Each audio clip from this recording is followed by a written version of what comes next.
ರಾಜ್ಯ ಸರ್ಕಾರ ವಿಧಾನಮಂಡಲದ ಇತಿಹಾಸದಲ್ಲಿ ಹಿಂದೆಂದೂ ಮಾಡದಿರುವಂಥ ಅಪರಾಧವನ್ನು ಮಾಡಿದೆ. ವಿಧಾನಸಭೆಯ ಪಾವಿತ್ರ್ಯತೆಯ ವೇದಿಕೆಯನ್ನು ದುರುಪಯೋಗ ಮಾಡಿಕೊಂಡು ರಾಜ್ಯದ ಜನತೆಗೆ ಸುಳ್ಳು ಹೇಳುವಂಥ ದಾಷ್ಟ್ಯತನವನ್ನು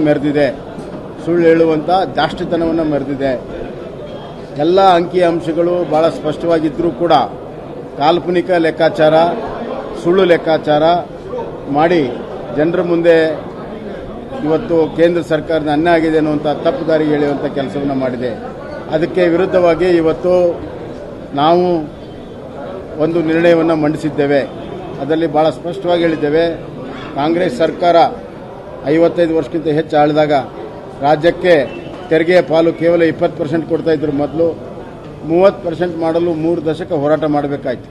ಅವತ್ತಿನ ರಾಮಕೃಷ್ಣ ಹೆಗಡೆ ಸರ್ಕಾರ, ಎಸ್.ಆರ್. ಬೊಮ್ಮಾಯಿ ಸರ್ಕಾರ ಹೋರಾಟದಲ್ಲಿ ಪಾಲ್ಗೊಂಡಿದ್ದು ನಾನು ಸ್ಮರಣೆಯನ್ನು ಮಾಡಿಕೊಳ್ತೇನೆ.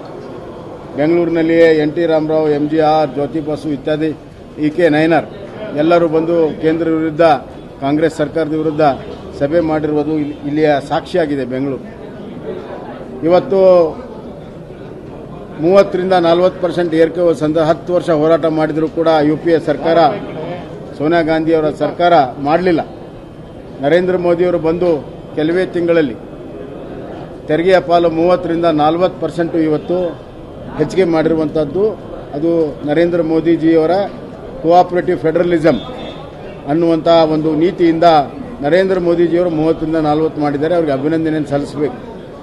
ಅದಲ್ಲದೆ 15ನೇ ಹಣಕಾಸಿನ ವಿಚಾರವನ್ನು ಅವರು ಮಾತನಾಡುವಾಗ ಇಂಟೀರಿಯಂ ರಿಪೋರ್ಟ್ ಬಗ್ಗೆ ಮಾತಾಡ್ತಾರೆ. ಇಂಟೀರಿಯಂ ರಿಪೋರ್ಟು ಯಾವುದೂ ಕಾನೂನುಬದ್ಧವಾಗಿಲ್ಲ ಮತ್ತು ಆ ಅಧ್ಯಕ್ಷರಿಗೆ ಅಧಿಕಾರ ಇಲ್ಲ. ಆದ್ದರಿಂದ ಅಂತಿಮ ರಿಪೋರ್ಟ್ನಲ್ಲಿ ಯಾವುದೇ ಶಿಫಾರಸನ್ನು ಅವರು ಮಾಡಲಿಲ್ಲ. ಮಾಡದೇ ಇರುವಂಥ ಶಿಫಾರಸಿನ ಹಿಡ್ಕೊಂಡು ರಾಜ್ಯಕ್ಕೆ ಬರಬೇಕು ಅನ್ನುವಂಥ ವಾದವನ್ನು ಮಂಡನೆ ಮಾಡ್ತಾ ಇದ್ದಾರೆ. ಅದಲ್ಲದೆ ಬೆಂಗಳೂರಿಗೆ 6,000 ಕೋಟಿ ಬರಬೇಕಂತ ಏನು ಹೇಳ್ತಾ ಇದ್ದಾರೆ. ಈಗಲೂ ಕೂಡ ಬರ್ತದೆ. ಪೆರಿಫೆರಲ್ ರಿಂಗ್ ರೋಡ್ಗೆ 3,000 ಕೋಟಿ ಇಟ್ಟಿದ್ದಾರೆ. ಇವರು ಪೆರಿಫೆರಲ್ ರಿಂಗ್ ಮಾಡೇ ಇಲ್ಲ. ಇವರು ನಾವಿದ್ದಾಗ ಕೂಡ ಮಾಡೋ ಪ್ರಯತ್ನ ಮಾಡಿದ್ವಿ. ಆದರೆ ಲ್ಯಾಂಡ್ ಎಕ್ವಿಸಿಷನ್ ಸಮಸ್ಯೆಯಿಂದ ಮಾಡೋಕ್ಕಾಗಿಲ್ಲ. ಯಾವ ಯೋಜನೆ ಪ್ರಾರಂಭ ಆಗಿಲ್ಲ, ಅದಕ್ಕೆ ಹಣಕಾಸು ಕೊಡು ಅಂದರೆ ಯಾವ ನ್ಯಾಯ? ಇದು ಬಹಳ ಸ್ಪಷ್ಟವಾಗಿದೆ. ಆದರೆ ನಮ್ಮ ಬೆಂಗಳೂರಿನ ಸಬರ್ಬನ್ ರೈಲ್ಗೆ 15,000 ಕೋಟಿ ಕೊಟ್ಟಿದ್ದಾರೆ. ಅದರ ಬಗ್ಗೆ ಮಾತನಾಡುವುದಿಲ್ಲ.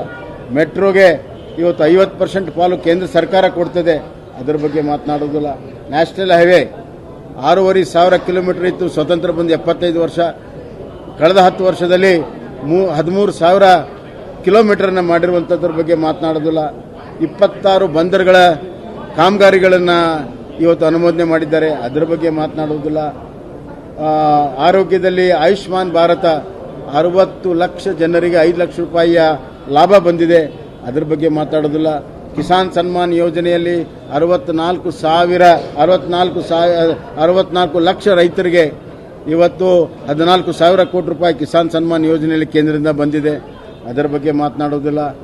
ಇವತ್ತು ಪ್ರಧಾನಮಂತ್ರಿ ಆವಾಸ್ ಯೋಜನೆಯಲ್ಲಿ ಹಣ ಬಂದಿದೆ. ಅದರ ಬಗ್ಗೆ ಮಾತನಾಡೋದಿಲ್ಲ. ಹಲವಾರು ಯೋಜನೆಗಳು ಬರ್ತವೆ. ಅದರ ಬಗ್ಗೆ ಇವತ್ತು ಸ್ಮಾರ್ಟ್ ಸಿಟಿ ಇದೆ. ಅದರ ಬಗ್ಗೆ ಮಾತನಾಡೋದಿಲ್ಲ. ಅಮೃತ 1 ಅಂಡ್ ಅಮೃತ 2 ಕುಡಿಯೋ ನೀರು, ನಗರ ಪ್ರದೇಶಗಳ ಕುಡಿಯೋ ನೀರು, ಅದಕ್ಕೆ 50% ಕೊಡ್ತಾರೆ. ಅದರ ಬಗ್ಗೆ ಮಾತನಾಡೋದಿಲ್ಲ. ಹೀಗೆ ಸುಳ್ಳನ್ನು ಹೇಳುವ ಬರದಲ್ಲಿ ಸತ್ಯವನ್ನು ಮರೆಮಾಚಿ ಮಾಡ್ತಾ ಇದ್ದಾರೆ. ಮತ್ತು GST ಪರಿಹಾರದಲ್ಲಿ ಇವತ್ತು 1,06,000 ಕೋಟಿ ರೂಪಾಯಿ ಪರಿಹಾರ ಬಂದಿದೆ 5 ವರ್ಷದಲ್ಲಿ. 14% ಗ್ರೋತನ್ನು ಲೆಕ್ಕಾಚಾರ ಮಾಡಿ, ಯಾವುದೇ ರಾಜ್ಯ 14% ಗ್ರೋತ್ ಮಾಡೋದಿಲ್ಲ. ಆದರೂ ಕೂಡ 5 ವರ್ಷ ಕಾಂಪನ್ಸೇಷನ್ ಬಂದಿದೆ. ಅದು 2022ಕ್ಕೆ ಮುಗೀತದೆ. ಆದರೆ ಇವರು 2023-24ವರೆಗೂ ಅದನ್ನು ಲೆಕ್ಕಾಚಾರ ಮಾಡಿ ಇವತ್ತು ಬಜೆಟ್ ಬುಕ್ನಲ್ಲಿ ಮತ್ತು ಈ ನಿರ್ಣಯದಲ್ಲಿ ತಂದು ಜನರಿಗೆ ಸುಳ್ಳು ಅಂಕಿ ಸಂಖ್ಯೆಗಳನ್ನ ಕೊಡುವಂಥ ಪ್ರಯತ್ನ, ಅತ್ಯಂತ ಹೀನವಾಗಿರುವಂಥ ಒಂದು ಕೆಲಸವನ್ನು ಈ ರಾಜ್ಯ ಸರ್ಕಾರ ಮಾಡಿದೆ.